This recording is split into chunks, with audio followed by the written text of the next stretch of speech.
पर उन वाक़ात में कोई ख़ास तसलसल नहीं था। बस जब मौका मिला बाजी के करीब होता रहता था। पहले दिन हमने वीडियो गेम खेली तो दूसरे दिन कोमल बाजी मेरे कमरे में आई। दोबारा हमने कुछ देर गेम खेली तो कहने लगी, भाई देखो रोज़ आपसे हार जाती हूँ मैं। ऐसा करो अपना लैपटॉप दो कुछ देर के लिए, मैं अकेली ही खेलूँगी तो प्रैक्टिस हो जाएगी। फिर मुझे गेम का भी ठीक तरह से पता चल जाएगा, वरना तुम यही कहते रहोगे कि चीटिंग करती हो। मैं, हाँ ठीक है, ऐसा करो अपनी यूएसपी ले आओ तो मैं तुम्हें गेम डाल देता हूँ। कोमल मायूस होकर, अच्छा चलो लाती हूँ मैं। नहीं रुको, मुझे तो नींद आ रही है, लैपटॉप फारिग है, तुम लैपटॉप ले जाओ और खुद ही यूएसपी में ट्रांसफ़र कर लेना। कोमल बाजी खुशी में, हाँ ये ठीक है, अभी कुछ देर में दे जाती हूँ। मैं दिल में, कमाल है यार, कैसे चेहरा खिल उठा है इसका। अभी अगर इसकी खिदमत की जाए तो इसे पता चले असल खुशी किसे कहते हैं। कुछ देर बाद वो मुझे लैपटॉप दे गई। मैंने उससे बाहर तो मिलना मुनासिब नहीं समझा, क्योंकि अब उसने पिक कर गिरना तो मेरी ही झोली में ही था। लिहाजा जितना फिल्में देखी है उतने ही मेरे ही भले की बात है। अगले 2 दिन यूं ही गुजरे। उस दौरान ने रोज़बाजी के लिए कोई ना कोई खाने की चीज़ बतौर रिश्वत ले जाता और बातें करते हुए जो हल्का फुल्का चांस मिलता या किसी मौके पर करीब जाने को मिलता तो मेरी इज्जत हो जाती। तीसरे दिन मैं उसके लिए चिकन जेस बर्गर लेकर गया। जिसे ही बाजी कोमल के कमरे में दाखिल हुआ तो देखा कि वो शीशे के सामने ब्राउन कलर का ड्रेस पहने खड़ी है और पीछे की जिप को बंद करने की कोशिश कर रही है। बाजी एक साइड पर टर्न लेकर शीशे में देखते हुए जिप बंद करने की कोशिश कर रही थी। मैंने दाखिल होते ही बोला, ओह सॉरी, और फ़ौरन वापस मुड़ा। बाजी ने भी मुझे मुड़कर देखा। तब तक मैं कमरे से बाहर आ गया था और दरवाजे पर खड़ा होकर बोला, मैं बाहर इंतज़ार कर रहा हूँ बाजी, तैयार हो जाएं तो बता देना। तो कुछ देर बाद बाजी ने कहा, आ जाओ अंदर। मैं अंदर दाखिल हुआ और बोला, मुझे माफ़ कर दें, वो मुझे नॉक करके आना चाहिए था। बाजी बोली, पहले कभी नॉक करके आए हो, इसलिए कोई बात नहीं। तो मैं रिलैक्स हो गया। बाजी को बर्गर दिया, ये लो बाजी, तुम्हारे लिए लाया हूँ। कोमल बाजी, सो स्वीट, शुक्रिया भाई, आप बहुत अच्छे हो। मैं उसके चेहरे की तरफ देखने लगा। वो अभी नहाकर बाहर आई थी और यूं दिख रही थी जैसे बारिश से धुले पैरों पर सूरज की धूप पड़ती है तो दिखने वाले की आंखों में तारीफ ही नजर आती है। मैं भी उसके हसीन चेहरे को दिख रहा, अपने चेहरे पर आने वाले जज्बात को रोक नहीं पा रहा था। मेरा चेहरा साफ बता रहा था कि मुझे उसके चेहरे से कितनी मोहब्बत है। वो बर्गर खाते हुए बोली, बहुत मज़ेदार है भाई, लेकिन भाई पता है क्या, अब सिर्फ इतनी रिश्वत से काम नहीं चलेगा। मैंने सोचा, लो जी शुरू हो गए लड़कियों वाले नखरे। मैं, हाँ तो बोलें बाजी, और क्या करना होगा मुझे। बाजी बर्गर से मुंह भरकर बोलने की कोशिश करने लगी। वो मैं क्या कह रही थी, इंतज़ार और फिर एक सिप ड्रिंक के लिए। मैं ये मंज़र देखते वक्त नॉर्मल सलूक करने की कोशिश कर रहा था, क्योंकि बाजी को जब नशे में देखा था तो कोई और चीज़ मेरे अख्तियार में नहीं थी। लेकिन अब जब बाजी के मासूमियत और अंदाज़ों से पाला पड़ा तो मेरा दिल बेकाबू होने लगा और मेरे चेहरे के तासुरात भी दिल की कहानी सुनाने लगे थे। हाँ, तो मैं कह रही थी कि तुम्हें पता है हमारी अम्मी जान कितनी रहम दिल हैं।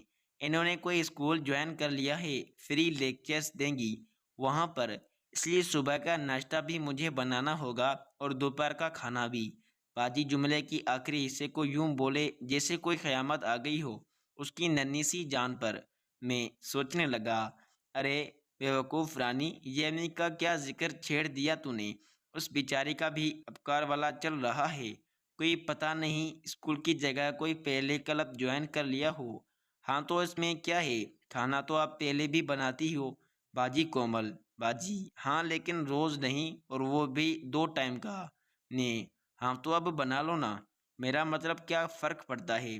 बाजी, नहीं नहीं, बस मुझे नहीं पता, अब तुम ही मेरी हेल्प करोगे। सुबह का तो मैं बना लूँगी, लेकिन दी तुम भी साथ में बनोगे। मुझे मैं सोचने लगा किचन के काम वो भी बाजी के साथ, और किचन की घुटन मतलब वो पहले दिन वाली मौज, बल्ले बल्ले, ये तो तकरीबन दावत गुना हो गई। हाँ हाँ ओके कोई बात नहीं, मैं कर दूंगा आपकी हेल्प बाजी। बाजी बस तो फिर डन हो गया। रुको एक मिनट, मेरी लिपस्टिक खर रह गई, लगा लूं तो फिर चलते हैं। बाजी वापस शीशे के सामने खड़ी लिपस्टिक लगाने लगी।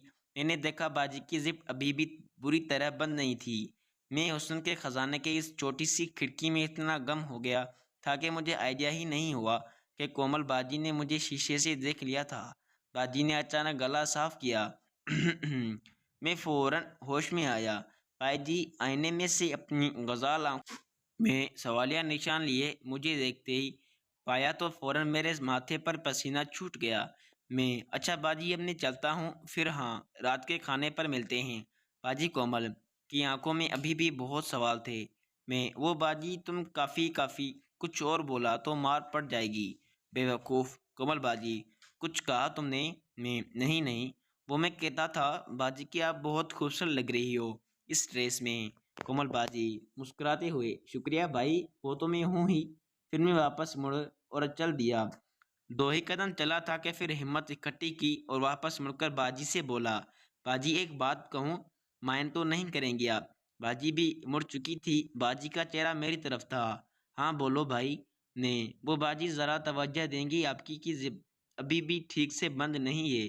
कोमल बाजी ओहो शिट, ये दर्जी भी ना जमाल है जो कभी कोई काम परफेक्ट करे। तुम एक काम करो, बंद कर दो ना प्लीज़। उसने मेरी जज्बात, मेरी कही हुई आवाज़ सबको इग्नोर करते हुए बड़े ही आम अंदाज से कहा। ने हाँ क्यों नहीं।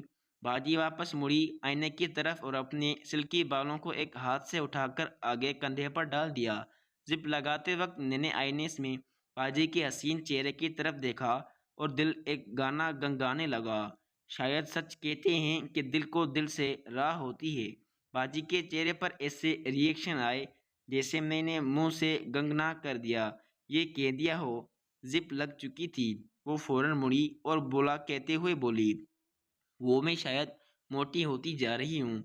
यूं बोली जैसे मेरी फीलिंग्स को झटकाना चाह रही हो। मैंने उस पर एक नज़र डाली और कहा, हाँ शायद तुम ठीक कह रही हो। बाजी का चेहरा खूब बलश था। मेरे पास भी कहने को कुछ ना था। मैं भी अपनी आंखों और चेहरे से दिल का हाल कहता हुआ कमरे से बाहर निकल आया। अगले दिन सुबह उठा, नाश्ता किया और टीवी के आगे बैठ गया। नाश्ता कोमल ने ही बनाकर दिया था। फिर वो अपने कमरे में चली गई थी और मैं टीवी देख रहा था कि इतने में बाजी की आ गई। बाजी ने ग्रीन शर्ट का ड्रेस पहना था। वो सीधी मेरी तरफ आई और मेरे साथ बैठ गई। बैठते वक्त उसका ध्यान टीवी की तरफ था और जब वो लॉन में दाखिल हुई तो मैंने उसे स्माइल पास की थी। लेकिन बाजी के करीब आने तक मैं भी टीवी पर फोकस कर रहा था। फिर मैंने अपना लेफ्ट हाथ उसकी सीट पर रख दिया और फिर मैंने फ़ौरन ही एक्टिंग करना शुरू कर दी। बाजी भी उछली और बोली, सो सॉरी भाई, मैंने देखा नहीं। ठीक है, मैंने कहा, कोई बात नहीं। वो शौकी से बोली, अब ओके है तो फिर से बैठ जाऊं क्या? दिल तो किया कि उसे अपनी मर्जी की जगह पर बिठा दूं, लेकिन अभी मुझे नॉर्मल सलूक करना था। लिहाजा बोला, नहीं बाबा प्लीज़ ऐसा नहीं करना, तुम्हारा वज़न नहीं सह सकता मेरा नाजुक सा हाथ। वो फ़ौरन बोली, भाई इट्स नॉट फेयर, मतलब मैं इतनी वज़नी हूँ जाएगी, मैं नहीं बोलती आपसे। मैं सोचने लगा, अबे ये नखरे तो उन कहानियों में करती हैं लड़कियाँ। शाबाश बेना शाबाश, यही चीज़ तो चाहिए आपसे मुझे। अचानक बाजी की आवाज़ ने मुझे मेरे ख्यालों से वापस हकीकत में घसीटा। पता है भाई, सिर्फ 56 किलोग्राम है मेरा वज़न। मैं ओके बाबा मज़ाक कर रहा था। वो तो दिख रहा है। लगता है कि आप कितनी स्मार्ट और सादा हो। कोमल बाजी अच्छा भाई याद है ना, आपने आज लंच बनवाना है मेरे साथ।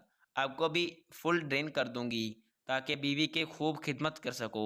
वैसे भी आजकल मर्द जो गोरों के गुलाम होते हैं। मैं अच्छा तुम बड़ा जानती हो मर्दों को। कोमलबाजी शौकी से भाई मुशाहिदा है मेरा। मैं अच्छा तो ये बताओ आपको कौन सा हस्बैंड चाहिए, गुलाम टाइप या वो जो आपको गुलाम बनाकर रखे? तो बाजी एकदम शर्मा सी गई, आंखों के डोरे हया से सुर्ख हो गए। जो भी था बाजी थी, तो आखिर शर्मिष्ठी लड़की ना। कोमल बाजी मुझे नहीं पता भाई, और ना ही मुझे शादी करनी है। मैं लो जी, ये क्या बात हो गई? शादी तो सबने करनी होती है। कोमल बाजी अच्छा छोड़ो इस बात को। वैसे भाई आई थिंक हस्बैंड वाइफ के दरमियान अच्छी अंडरस्टैंडिंग होनी चाहिए। कोई किसी का गुलाम नहीं बनाए, बस दोस्तों की तरह रहें। मैं दोस्तों की तरह तो हम दोनों भी रहते हैं। वो एकदम सीधी होकर बैठी और हवा में हाथ नचाते हुए बोली, अच्छा न यार, अभी छोड़ो इस टाइप को। दोस्तों में बहन भाई में और हस्बैंड वाइफ में क्या फ़र्क होता है फिर कभी डिस्कस करेंगे। अभी काम है मुझे, मैं जा रही हूँ। और उठकर रूम की तरफ चल दी। मैं पीछे से बोला, अरे बाबा अभी तो आई हो। कोमल बाजी इग्नोर द माई वॉइस। लो जी, जहन तो उसका भी बदल रहा है मगर सनफ नाजुक है ना, इसलिए सिचुएशन हैंडल नहीं कर पाई। फिर शायद उसका इतनी ही मस्ती से गुजारा हो जाता है। खैर बगैर इसके तो ये भी नहीं रहने वाली। देर सवेरे तो सब कुछ मैं टीवी पर ही बैठा मूवी देखता रहा। जब काफ़ी देर बाद बाजी कोमल अपने कमरे से निकली तो उसने वही उसका ही ब्लू कलर का बारीक सा ड्रेस पहना था और दुपट्टे से बिल्कुल बेनियाज थी। कोमल बाजी चलो शाबाश भाई, किचन में चलो और अपना वादा पूरा करो। मैं ओके। वैसे इस ड्रेस में क्या प्रॉब्लम थी? कोमल बाजी कुछ नहीं, प्रॉब्लम तो कोई नहीं थी, बस किचन में कुछ ज़्यादा गर्मी होती है ना, तो ये पुराना भी है और बारीक भी था, वो बेहतर है। मैं ओके बाजी, चलो फिर ये फ़र्ज़ भी निभा लेते हैं। तो मुझे अपने साथ किचन में ले गई। कोमल बाजी हाँ तो क्या क्या कर लेते हो तुम? मैं बाजी आपको नहीं पता कि मुझे ये घरदारी वाला काम नहीं आता। कोमल बाजी ओके, मतलब सब सिखाना पड़ेगा। तो फिर यूँ करते हैं कि आटा गूंदने से शुरू करते हैं।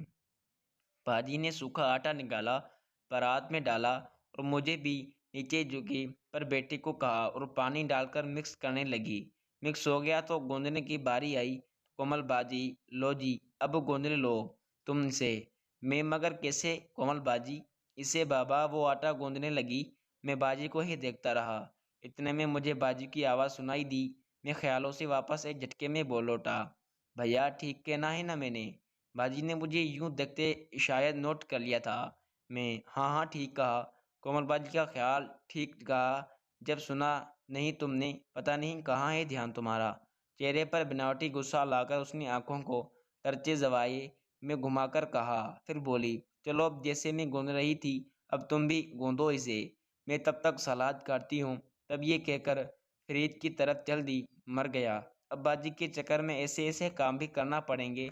सारी मर्दानगी खड्डे खड्डे लाइन लग गई। चलो इश्क आशिक की आजमाइश तो करता ही है, मगर ये आशिक के साथ ज्यादती है। नहीं आशिकी किसी बहन से, वो मेरी और बहन भाई का प्यार है। बस ज़रा रूप थोड़ा दुनिया से हटकर है। वो वापस आई, हाथ में कुछ सलाद का स्टफ उठाया हुआ था। वहीं नीचे बैठकर काटने लगी। मैं बाजी को देखता जा रहा था और बाजी की ज़ुबान मुसलसल चल रही थी। पता है भाई, इना कह रही थी, निशा कह रही थी उस दिन क्लास में, बल्ला बल्ला बल्ला। बड़ा जोर लगाया मैंने कि किस बात में वो मिर्च मसाला डाला जाए, लेकिन उसकी किसी बात में मुझे ऐसा कोई मौका ना मिला। बाजी की आवाज़ ने मेरा तखेल तोड़ दिया। हाँ और सुनो भाई, वो काम वाली मासी भी छोड़ गई है, अब कोई नहीं रखनी पड़ेगी। ये बर्तन कपड़े या झाड़ू पोंछा तो नहीं होता ना मुझसे। ईशा को कहा है मैंने, उसकी काम वाली है ना, उसकी बहन है, वो आएगी कल परसों से। क्या मर्जी मारी है यार, कब से उसकी बातों पर हूँ, हाँ ही कर रहा हूँ मैं। इतने में उसने बायां हाथ उठाया और लेफ्ट आंख पर लेकर गई। शिट यार, एक तो प्याज काटते हुए हमेशा बहुत आंसू आते हैं मुझे। इस समय वो बाएं हाथ से आंख साफ कर रही थी। मैं सोचने लगा शिकाश कोई ऐसा सीन है कि मैं करीब जा सकूं उसके।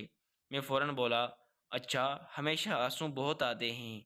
वैसे मैंने सुना है जिस लड़की को प्याज काटते वक्त आंख में जितनी ज़्यादा जलन हो ना, उसको इतना ही प्यार करने वाला हस्बैंड मिलता है।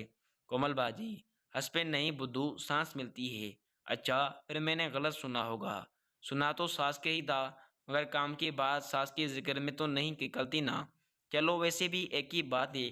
कुमल बाजी हंसते हुए, हस्बैंड और सास में बड़ा फ़र्क होता है। ये कहकर वो उठकर चूल्हा जलाने लगी और साथ में ऑयल वगैरह भी अलमारी में से निकाला। दोस्तों मज़ीद देखें किस्त नंबर 10 में। अगर आपको ये वीडियो अच्छी लगी तो वीडियो को लाइक करें और हमारे चैनल को सब्सक्राइब लाजमी कर दें। साथ ही लगे बेल आइकन को भी प्रेस कर दें ताकि मज़ीद वीडियोस की नोटिफिकेशन आपको बर वक्त और आसानी के साथ मिलती रहें। Thank you for watching.